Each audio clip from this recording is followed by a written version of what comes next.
Предлагаем вашему вниманию брифинг по избирательной кампании. Узнаем о текущей ситуации на избирательных участках. Предлагаем послушать. Евгений Николаевич, доброе утро. Как идет голосование в республике?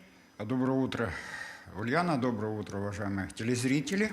Мы сегодня начали третий день голосования на выборах депутатов Государственной Думы Федерального собрания Российской Федерации. Все избирательные участки вовремя открылись.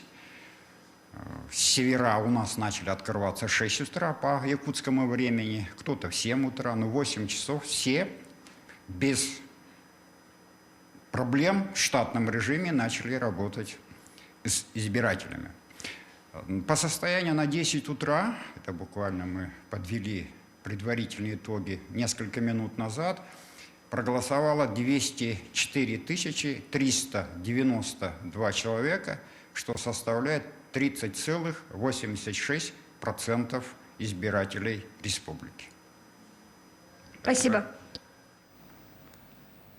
Это был брифинг Центральной избирательной комиссии по трехдневным выборам 2021 года. Оставайтесь с нами.